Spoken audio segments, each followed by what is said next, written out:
Halo semuanya, dalam video kali ini kakak akan membahas mengenai sifat-sifat eksponensial dan bentuk akar yang sudah sempat disinggung sedikit di pertemuan minggu lalu. Nah, kakak lihat ada beberapa dari kalian yang masih kurang tepat dalam mengerjakan soal-soal yang diberikan oleh Bu Desi. Oke, kakak bantu kalian untuk mengingat lagi materi tentang topik ini. Nah, jadi materi pertama di mata pelajaran Matematika Peminatan kelas 10 ini adalah fungsi eksponensial.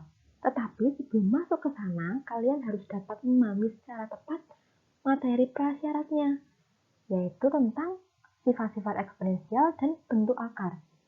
Nah, kenapa begitu, Kak? Karena kedua materi ini akan sering kalian gunakan di materi fungsi eksponensial.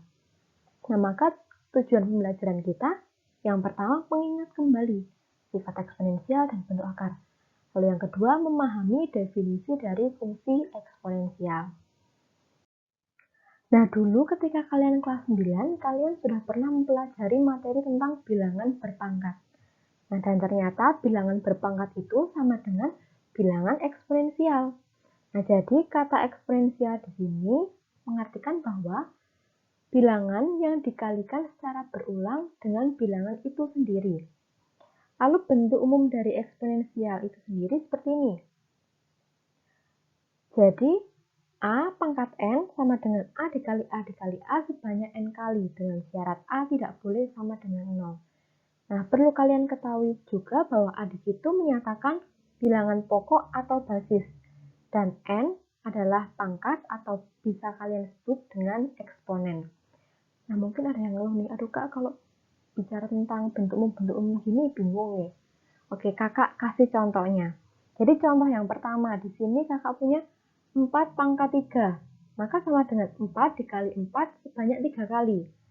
Lalu contoh yang kedua, negatif 2 pangkat 4. Jadi sama dengan negatif 2 dikali negatif 2 sebanyak 4 kali. Lalu contoh lain lagi, negatif 8 pangkat 2. Nah, di sini coba kalian perhatikan. Dari contoh kedua dan contoh ketiga, terlihat seperti sama, tetapi sebenarnya memiliki makna yang berbeda. Nah, jadi ketika negatifnya berada dalam kurung, maka negatifnya ikut dipangkatkan. Tetapi jika negatifnya berada di luar kurung, maka negatifnya tidak perlu ikut dipangkatkan.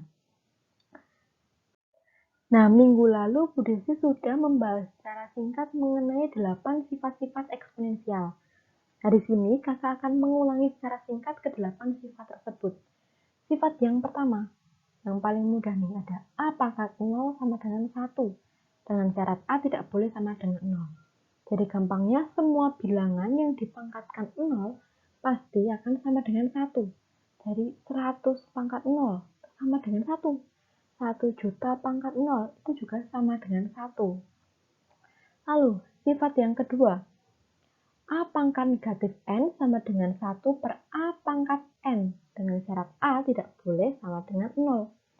Nah, jadi untuk sifat yang kedua ini, jika ada bilangan pangkatnya negatif, nah bisa berubah nih jadi positif dengan cara diubah ke bentuk pecahan atau disatuperkan. Nah, oke, kita lanjut sifat yang ketiga. Nah, sifat yang ketiga ini masih saudaraan dengan sifat yang kedua. Jadi jika ada bentuk 1 per A pangkat negatif N, akan sama dengan A pangkat N. Oke, sifat yang keempat. Jika ada bentuk A pangkat M dikali A pangkat N, maka sama dengan A pangkat M ditambah N. Nah, di sini kakak punya singkatannya untuk mempermudah kalian mengingat sifat yang keempat ini, yaitu kata atau kali tambah. Jadi artinya, jika ada bilangan pokok yang sama itu dikalikan, maka pangkatnya dijumlahkan. Oke, mudah ya. Oke, kita lanjut sifat yang kelima. Nah, jika ada bentuk A pangkat M dibagi A pangkat N, maka sama dengan A pangkat M dikurangi N. Nah, sifat yang kelima ini kakak juga punya singkatannya, yaitu baku atau bagi kurang. Nah, jadi artinya, untuk bilangan pokok yang sama jika dibagi, maka pangkatnya dikurangi.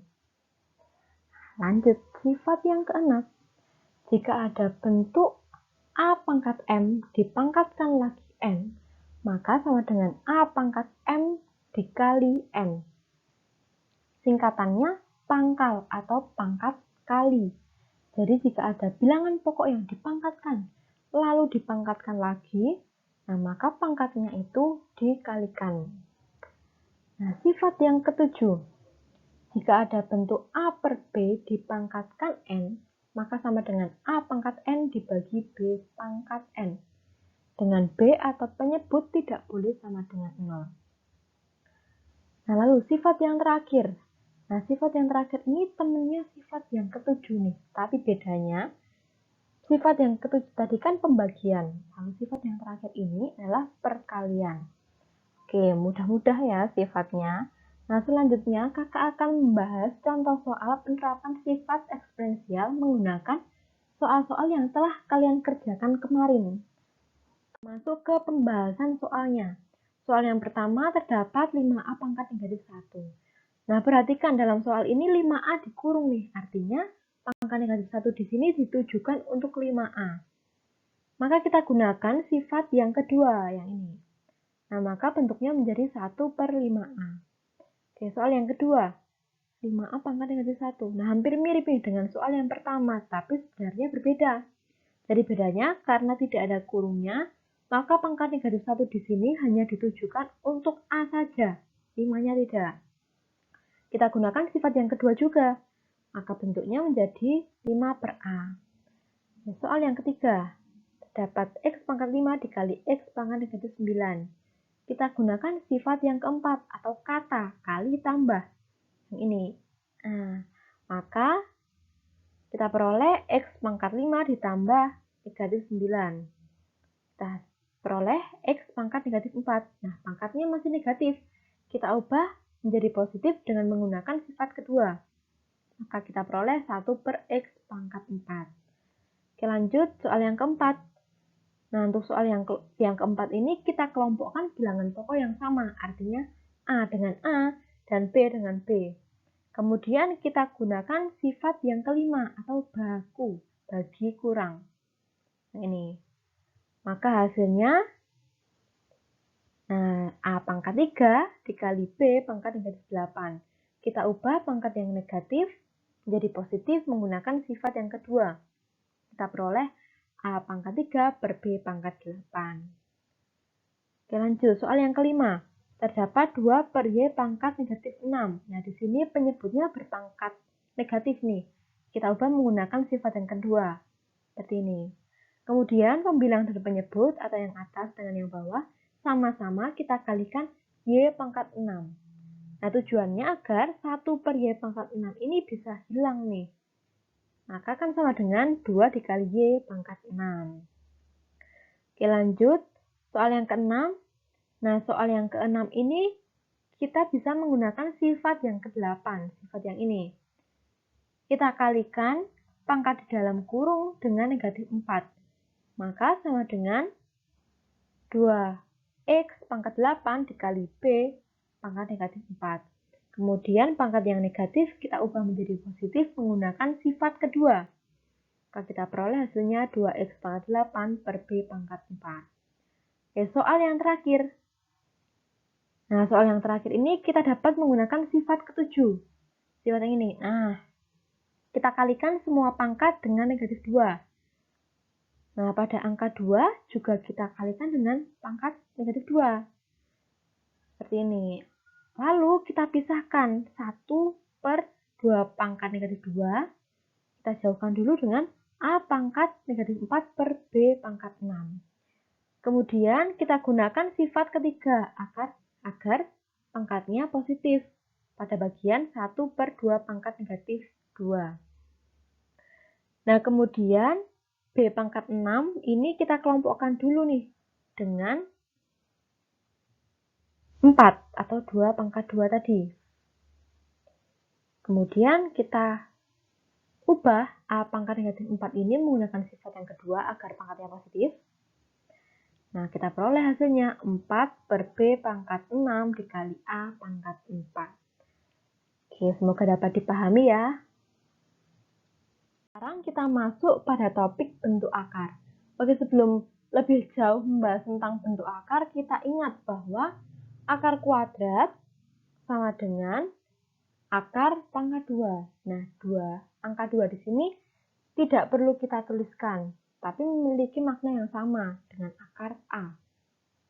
Tetapi jika akar pangkat 3, akar pangkat 4, akar pangkat 5, nah angka 3, 4, dan 5 ini harus kita tuliskan. Nah, selanjutnya kita ingat kembali perhitungan akar kuadrat berikut. Oke, di sini kakak punya akar 4, kan sama dengan akar 2 kuadrat sama dengan 2. Terus selanjutnya akar 9 sama dengan akar 3 pangkat 2 sama dengan 3. Lalu yang terakhir akar 25 sama dengan akar 5 pangkat 2 sama dengan 5. Nah, dari perhitungan tersebut maka dapat kita simpulkan memenuhi definisi berikut. Akar A pangkat 2 sama dengan A bilangan real positif. Nah, sekarang coba periksa ini. Akar 5, akar 11, akar 19. Apakah memenuhi definisi sebelumnya? Tidak ya. Nah, maka akar 5, akar 11, akar 19 ini kita sebut dengan bentuk akar. Nah, kenapa bisa begitu, Kak? Karena tidak ada bilangan real positif yang jika dikuadratkan menghasilkan 5, 11, dan 19. Oke. Udah ya. Nah, kemudian ada 8 sifat bentuk akar. Seperti ini. Oke, sekarang coba kita langsung masuk ke contoh soal penerapan sifat-sifat bentuk akar. Oke, soal yang pertama. Sederhanakan bentuk akar berikut. Nah, ini. Pada soal ini kita dapat menggunakan sifat yang ketiga. Tapi sebelum itu kita kelompokkan yang memiliki akar yang sama. Jadi akar 5 dengan akar 5 dan akar 3 dengan akar 3. Seperti ini. Nah, maka kita peroleh hasilnya 2 akar 5 ditambah 9 akar 3. Oke, coba satu contoh soal lagi ya. Kita sederhanakan bentuk berikut. Nah, pada soal ini kita gunakan sifat distributif. Yang ini. Nah, setelah itu kita peroleh hasilnya seperti ini. Kemudian kita gunakan sifat yang ke-8. Kita kalikan 3 dan 2. Lalu kita kalikan juga akar 3 dengan akar 3. Lalu untuk yang sebelah kanan kita kalikan juga akar 3 dengan akar 6. Akan menghasilkan seperti ini. Nah, di sini akar 18 bisa kita sederhanakan lagi. Seperti ini, akar 18 kan sama dengan akar 9 dikali 2. Lalu 9-nya kita keluarkan menjadi 3 karena akar 9 sama dengan 3. Nah, maka kita peroleh hasilnya 18 dikurangi 3 dikali 3 akar 2, maka 18 dikurangi 9 akar 2. Oke, mudah ya. Nah, oke, semoga penjelasan dari kakak dapat diterima dengan baik. Namun, jika mungkin ada bagian yang dirasa masih sulit atau masih bingung, Kak, ini dapatnya dari mana? Kak, ini kok bisa gini? Nah, kalian tidak perlu sungkan atau malu-malu, langsung bertanya ke WhatsApp pribadi kakak. Oke, sampai jumpa di pertemuan besok semuanya.